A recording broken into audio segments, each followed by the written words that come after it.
और स्वागत है आपका भूतों की उस दुनिया में जहां चीखें भी डर के मारे चुप हो जाती है। यह है भूत की कहानी 33, एक ऐसा स्थान जहां हर रात एक नई रूह अपने डर की दास्तान सुनाने आती है। एक ऐसा अंधेरा जहां रोशनी जाने से डरती है, और एक ऐसी खामोशी जहां हर साया कुछ कहता है। तो अगर आप हिम्मती हैं और सच्चे डर से मिलने की चाह रखते हैं, तो दरवाजा बंद कर लीजिए, पर्दे गिरा दीजिए और अपने बिस्तर में इस तरह लिपट जाए जैसे कोई आपको छू न सके, क्योंकि अब आप प्रवेश कर चुके हैं उस जगह जहां से लौटकर कोई वैसा नहीं रहता जैसा पहले था। सांसें धीमी कर लो, दिल की धड़कनें थाम लो, क्योंकि अब शुरू होती है सच्ची, डरावनी, रूहानी कहानी। भूत की कहानी 33 में, जहां डर सिर्फ कहानी नहीं, हकीकत है। कहानी: खून की उल्टियां और परहापुर स्टेशन का साया। आप देख रहे हैं भूत की कहानी 33। मैं हूं आपका अपना दोस्त नूर आलम। दोस्तों, अगर आप चैनल पर नए हैं तो चैनल को सब्सक्राइब जरूर कर ले और वीडियो को लाइक और शेयर करना ना भूले, क्योंकि आज मैं लेकर आया हूं एक ऐसी खौफनाक कहानी जिसमें के साथ थोड़ी कॉमेडी भी है। लेकिन ध्यान रखना, यह कहानी आपकी रूह तक हिला देगी। दोस्तों, रात के करीब 12:30 बजे का वक्त था। घर में सब लोग सो रहे थे। तभी अचानक मेरे कमरे के बाहर से मां की चीख सुनाई दी। मैं दौड़कर बाहर आया तो देखा कि मेरा चचेरा भाई विक्रम जमीन पर गिरा हुआ है और उसके मुंह से खून की उल्टियां हो रही है। खून चारों तरफ बिखरा पड़ा था। मां का चेहरा डर के मारे सफेद पड़ चुका था। पिताजी एकदम से घबरा गए। उन्होंने तुरंत अपने पुराने दोस्त गफ्फार मामा को फोन किया। भाई, जल्दी जीप लेकर आ, विक्रम की हालत बिगड़ रही है। मामा आधी रात में बिना कुछ पूछे जीप लेकर घर आ गए और हम सब अस्पताल भागे। अस्पताल पहुंचकर डॉक्टरों ने विक्रम की हालत देखकर सिर पकड़ लिया। खून की उल्टियां बहुत ज्यादा थी, लेकिन शरीर पर कोई चोट का निशान तक नहीं था। उन्होंने कई तरह के टेस्ट किए, लेकिन रिपोर्ट पूरी तरह नॉर्मल निकली। डॉक्टर बोले, इतना खून उल्टा लेकिन शरीर बिल्कुल ठीक, ये कैसे हो सकता है? मैं गुस्से में बोला, डॉक्टर साहब, ये रिपोर्ट है या बच्चों का होमवर्क? लेकिन उनके पास कोई जवाब नहीं था। विक्रम की हालत बिगड़ती ही जा रही थी। उसी समय एक और खबर आई जिसने हमारे पैरों तले जमीन खिसका दी।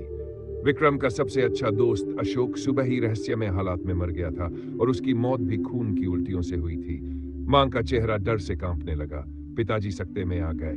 तभी गफ्फार मामा ने गहरी सांस ली और बोले, ये कोई बीमारी नहीं नूर आलम, ये है छाया बाधा। मैं डरते हुए बोला, मामा, ये छाया बाधा क्या होती है? कहीं ऐसा जादू तो नहीं जिसमें आदमी अचानक गधा बन जाए? मामा ने मुझे घूरते हुए कहा, बेवकूफ मत बन, ये बहुत खतरनाक चीज है।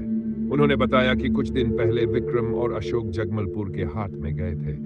वहां एक औरत है, रत्नमाला बाई, जो अपनी छाया दूसरों पर छोड़ देती है। जिस पर उसकी छाया पड़ जाए उसकी मौत निश्चित है। मेरे होश उड़ गए। मैं सोचने लगा कि भाई, ये लोग मेला घूमने गए थे या मौत का टिकट कटाने। मामा बोले, अब समय नहीं है, हमें अभी गौरिया मार्ट रेलवे स्टेशन जाना होगा, वहीं इसका हल मिलेगा। मैं घबरा कर बोला, मामा, वही स्टेशन जहां लोग रात को गायब हो जाते हैं? मुझे नहीं जाना, मैं यही खिचड़ी खाकर चैन से सो जाऊंगा। मामा ने मेरी गर्दन पकड़ते हुए कहा, चुपचाप चल, वरना अगले नंबर पर तू ही होगा। रात का लगभग 1:30 बज चुका था। स्टेशन पर कदम रखते ही ऐसा लगा जैसे किसी अंधेरे कुएं में आ गए हों। ठंडी हवा हड्डियों को चीर रही थी। वहां सन्नाटा इतना गहरा था कि अपनी सांसों की आवाज भी डराने लगी थी। मैं डर के मारे मामा की धोती पकड़कर चल रहा था। मामा किसी अदृश्य आत्मा से अजीब भाषा में बातें करने लगे। मैं समझ ही नहीं पा रहा था कि ये लोग किससे बात कर रहे हैं। तभी मेरे पूरे शरीर में झुनझुनी होने लगी, जैसे किसी ने हड्डियों को मरोड़ दिया हो। मैं डर के मारे चीखना चाहता था, लेकिन आवाज नहीं निकल रही थी। मामा ने मेरा हाथ पकड़कर कहा, जल्दी घर चल, विक्रम को आईसीयू से बाहर लाना होगा, उसके खून से आटा गूंथना है।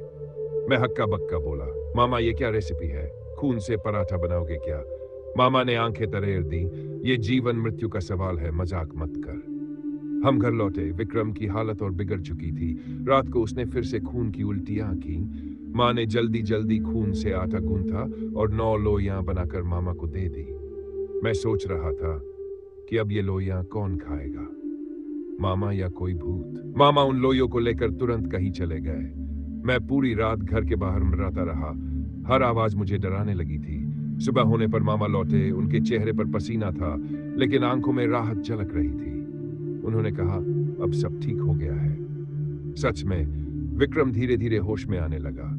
मामा ने मेरी तरफ देखकर कहा, नूर आलम, अगली बार किसी मेले में किसी अजनबी से कुछ मत लेना, वरना तुम्हारे चैनल की अगली कहानी तुम्हारे ही बारे में होगी। मैं बड़बड़ाया, मामा ये धमकी थी या प्रमोशन? दोस्तों, मैं सोच ही रहा था कि ये सब खत्म हो गया है कि तभी मेरे दोस्त राजीव यादव की एक घटना ने मेरी रूह फिर से कंपा दी। ये घटना 1999 की है। राजीव बिहार के पुराने परहापुर स्टेशन पर रात में अकेले बैठे थे।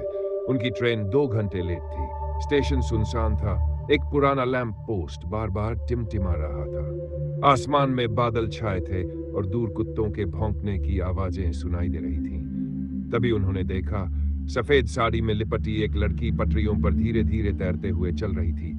उसका चेहरा ढका हुआ था। लंबे काले बाल हवा में उड़ रहे थे। राजीव डर से कांपने लगे। लड़की पटरी के बीच में आकर खड़ी हो गई। राजीव चिल्लाए, बहन जी हट जाओ, ट्रेन आ रही है। लेकिन वो हिली तक नहीं। ट्रेन की सीटी दूर से सुनाई दी। राजीव पटरी की तरफ दौड़े, लेकिन उनके कदम जैसे जमीन से चिपक गए थे। ट्रेन आई और सीधा उस लड़की के ऊपर से गुजर गई, लेकिन लड़की गायब हो गई। राजीव के रोंगटे खड़े हो गए। उन्होंने पीछे मुड़कर देखा। वहां कोई नहीं था, लेकिन उन्हें साफ महसूस हुआ कि कोई उनके कान में फुसफुसा रहा है, तुम्हारी बारी भी आएगी। वो डर से कांपते हुए स्टेशन मास्टर के बंद कमरे में जा छिपे। बाहर अंधेरा था। ठंडक हड्डियों को जमा रही थी और उन्हें ऐसा लग रहा था कि कोई उनके बिल्कुल पीछे खड़ा है। सुबह की पहली किरण स्टेशन पर पड़ी तो राजीव जैसे मौत के मुंह से बाहर निकले। उन्होंने ये घटना किसी से साझा नहीं की, लेकिन आज भी जब रात में पटरियों के पास से गुजरते हैं तो उन्हें वही फुसफुसाहट सुनाई देती है। तो दोस्तों, ये थी आज की खौफनाक कहानी, खून की उल्टियां और सफेद साया और परहापुर स्टेशन की रहस्य भरी रात। अगर इस कहानी ने आपकी सांसें रोक दी हो तो वीडियो को लाइक और शेयर जरूर करें। और हाँ, कमेंट में बताना कि किस सीन पर आपकी हालत सबसे ज्यादा पतली हुई। मैं हूं नूर आलम और मिलूंगा आपसे ऐसी ही अगली खौफनाक लेकिन थोड़ी कॉमेडी वाली कहानी के साथ। तब तक के लिए बाय और अंधेरे से दूर।